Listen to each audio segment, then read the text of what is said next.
美國啊對伊朗發動呢個斬首行動就已經接近1個禮拜啦，咁戰事持續啦，投資市場就非常波動，亞洲股市啊更加爆發一場小股災，南韓嘅股市就一度跌到熔斷喎，避險之下啦，資金就去買美金，令到個美匯指數又攀升到去99呢啲水平啦。但係啦，之前備受追捧嘅黃金啦，就一度閃跌去5000蚊呢啲水平喎。咁究竟點解啦？喺戰爭爆發之下，美金會跑贏呢個黃金嘅咧？咁啊，美元強勢啊，又有啲咩啟示咧？之後啊，金融市場係咪會出現一場災難呢？如果真係要避險嘅話，買美金好啊，定係買黃金好呢？咁今集就同大家去討論一下。大家好啊，我係外匯策略嘅 Ken， 我喺企業及投資銀行裏面從事咗外匯分析工作10幾年，每個禮拜我都會呢個頻道講下財經嘅。咁今日呢條片啊，我會先講下美金跑贏黃金嘅一啲啟示啦，以及啊我對後市嘅一啲睇法。咁依家啦，美國對伊朗嘅戰事就似乎已經泥足深陷啦。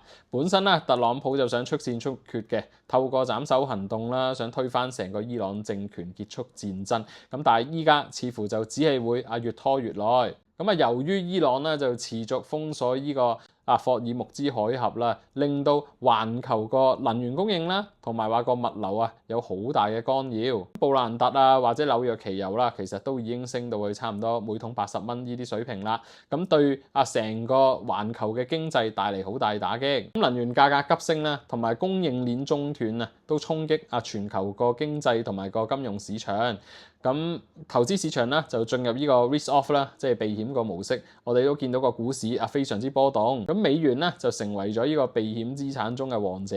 美匯指數嘅急升啦。咁相反啦，之前大家講避險嘅黃金啦，就相對比較失色喎。咁點解會出現美元跑贏黃金嘅情況呢？咁其實喺上一條片啊，我都講過啦，買美金主要係因為美國有全球最強大嘅軍事力量，咁加上美元霸權世界通行啦，咁買美元啦就相對可以保持翻個購買力，同埋話作為一個保值嘅用途。咁至於黃金啦，其實佢都有避險用途，你每次打仗走難，其實都拎住個黃金。咁但係我覺得啦，依家個狀況係戰事爆發之後，大家唔知維持幾耐有非常大嘅不確定性。咁加上依家伊朗就持續封鎖呢個霍爾木茲海峽啦，所以對環球投資市場造成一個非常大嘅干擾。咁黃金點解曾經閃跌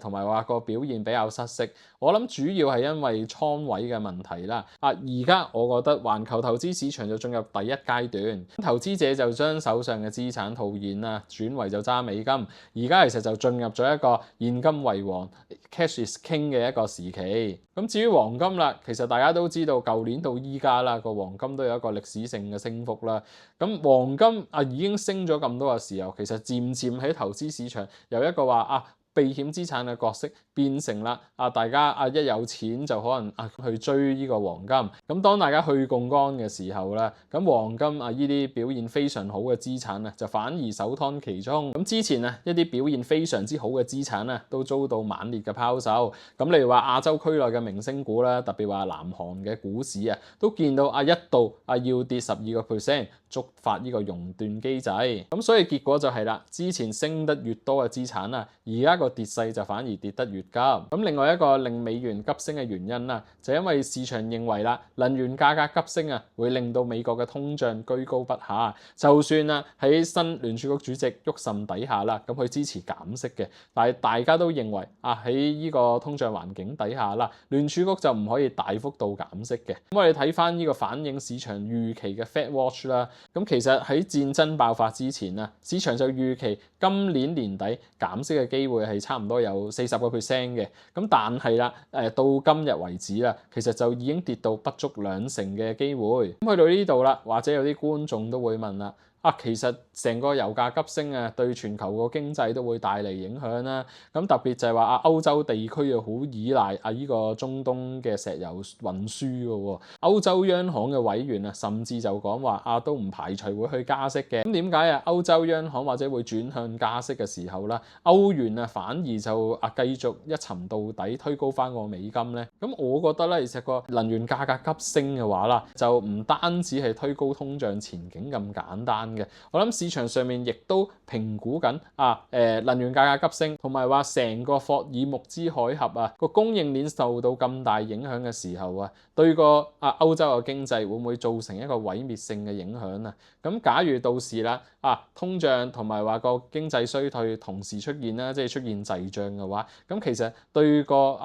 貨幣嚟講都不一定利好嘅。到期時啦，啲錢可能就會流出翻去個歐元區啦，咁令到歐元受壓。咁相反啦，美國嗰邊咁就算你話出現個通脹環境，咁由於美國本身都有生產石油能源噶嘛，咁所以佢對個經濟嗰個打擊啦，未至於好似歐洲咁大嘅。所以美元上升啦，我諗都反映咗投資者預期喺呢個美伊戰爭底下啦，美國經濟相對嚟講係會比較硬淨啲嘅。咁去到第二部分，我就講下啦，我對後市嘅一啲睇法，以及應該買美元定黃金做對沖會比較好呢？咁我先講結論啦，我對後市嘅睇法就唔係太樂觀嘅，咁同埋覺得美元係一個比較好嘅避險資產。咁首先特朗普呢個臨陣退出 TACO 嘅交易啦，我覺得就已經失效啦，因為而家啦，美國同伊朗係處於戰爭狀態，戰爭開打之後就帶嚟一個好大嘅不確定性。咁依家唔係話特朗普想退出唔打，咁就完全冇後果啊。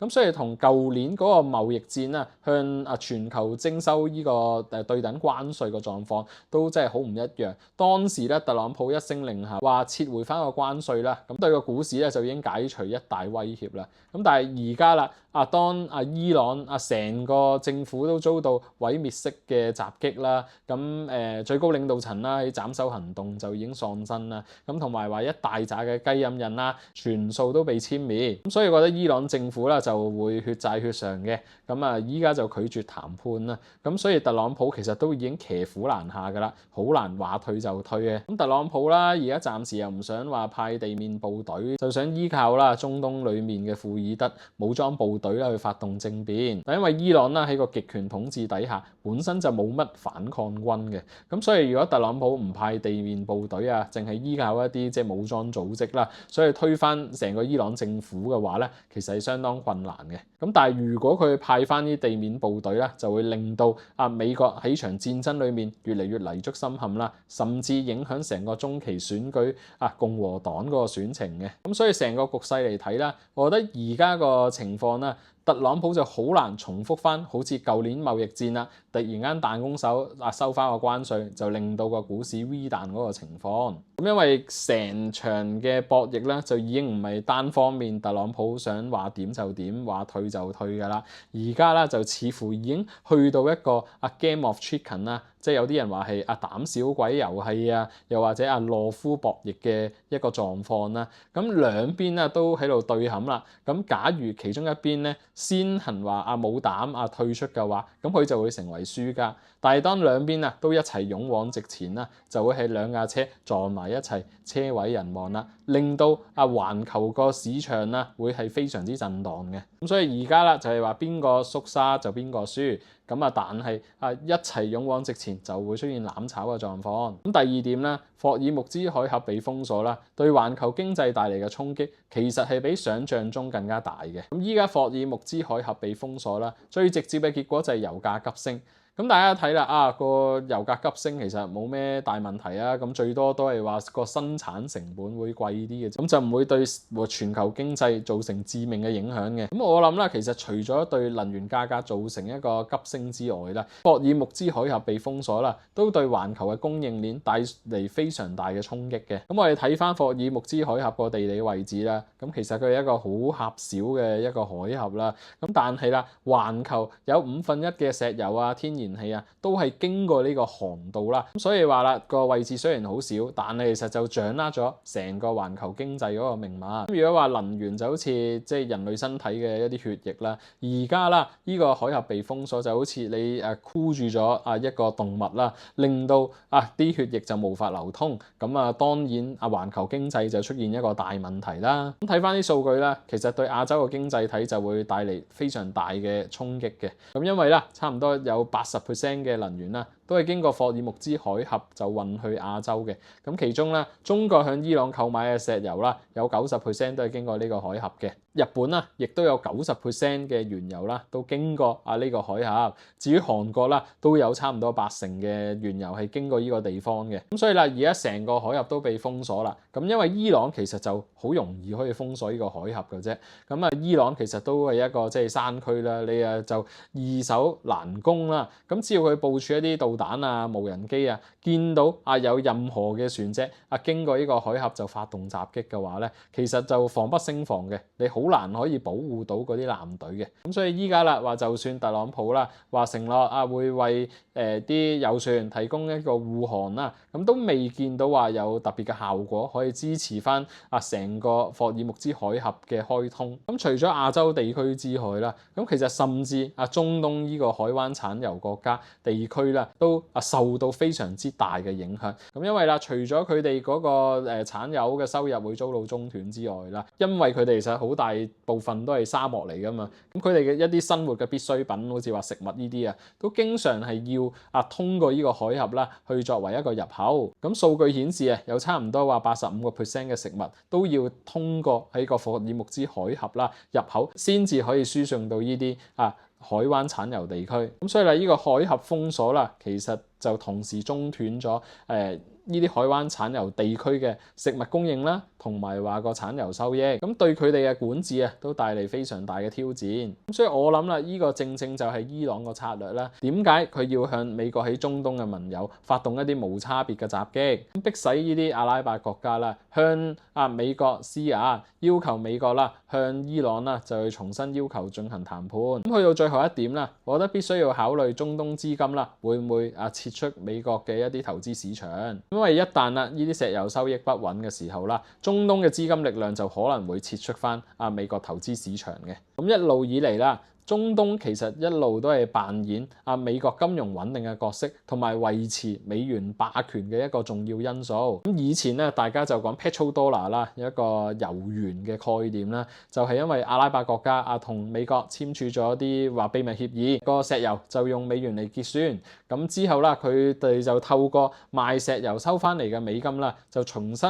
循環咁樣去買翻美國嘅資產，好似話國債咁樣，咁令到美元就世界通行。咁最近嗰10年8年啦，中東嘅力量就轉移係主要去買翻美股。咁令到美股出現年年攀升嘅狀況。睇翻呢啲中東主權基金嘅規模啦，其實總體都差唔多有成4萬億美元嘅，就包括沙地阿拉伯、阿聯酋、科威特同埋卡塔爾等等嘅呢啲主權基金。咁由於伊朗無差別襲擊呢啲美國喺中東嘅盟友啦，咁就顯示咗啦，美國嘅導彈防禦系統其實就無法保護佢喺中東嘅盟友。咁所以啦，有啲分析都講而家中東啦都要求美國去採取更加多嘅行動啦，一係美國就要將行動升級啦，去即係摧毀成個伊朗個政權。咁一係咧就向伊朗進行一個談判，商討停戰嘅協定。咁呢啲海灣產油國啦，佢哋最大嘅訴求就係要盡快開通翻霍爾木茲海峽。咁所以啦，當而家佢哋欠缺石油收益啦，又或者佢想威逼美國啦去即係將行動升級啦。咁當佢哋啦要套現賣走佢哋美股嘅投資啦，因為佢哋都可能去投資咗好多呢啲美國 AI 嘅企業嘅，必然咧就會對美股帶來一個非常大嘅震盪。咁基於以上3大原因咧，我對後市就唔係話太樂觀嘅。咁必須要慎防啦，美股或者個環球股市會唔會有下一波嘅沽手？咁總結啦，我覺得美元同埋石油急升啦，對環球嘅市場係一個空兆嚟嘅。因為美元急升，即係代表投資者要去槓桿，咁之後啦，甚至會係沽售翻手頭上面嘅資產去套取翻美元嘅流動性。咁石油急升啦，就會對環球嘅經濟帶嚟非常大嘅衝擊，亦都顯示環球能源供應鏈斷裂嘅風險正在上升。短期嚟睇啦，都似乎冇咩快速嘅解決方法啦。雙方都喺度打緊呢個消耗戰。咁比較可能出現嘅狀況啦，就係特朗普需要將軍事行動升級。咁到期時其實戰爭擴大嘅時候啦，我諗對環球個不確定性嗰個影響會更加大。呢個膠着狀況咧，同時都顯示咗霍爾木茲海峽都會被封鎖一段時間㗎啦。所以咧，我就唔預期會有一個股市出現 V 彈嘅狀況。咁啊策略上面都係傾向去槓桿減持手上嘅投資為主。至於話買黃金定美元嘅話啦，咁我覺得而家咧都仲係一個去槓桿嘅階段，咁似乎啦美元都可以跑贏翻個美金。因為當喺個市況有個巨大不確定性底下啦，始終都係現金為王，大家都係想拎翻多啲美元個流動性。咁反而啦，黃金啦近半年嚟講，因為有巨大嘅升幅啦，咁所以佢都會被一個被減持嘅對象。咁同埋話當好多投資者之前都已經用槓桿去買入黃金嘅時候依家黃金都可能會成為一個沽售嘅對象。咁我覺得更加要擔心啦，黃金會唔會出現一個巨大嘅平倉？咁如果大家想了解翻我分析成個伊朗局勢啦，有啲乜嘢投資框架嘅話，咁可以睇翻上一條片嘅。咁如果今日呢條片可以幫到你理解最新伊朗局勢發展嘅狀況，以及美金點解可以跑贏黃金嘅情況呢？咁我而家誠意邀請你去 like、留言同埋訂閱我哋嘅頻道。我哋下條片再見啦，拜拜。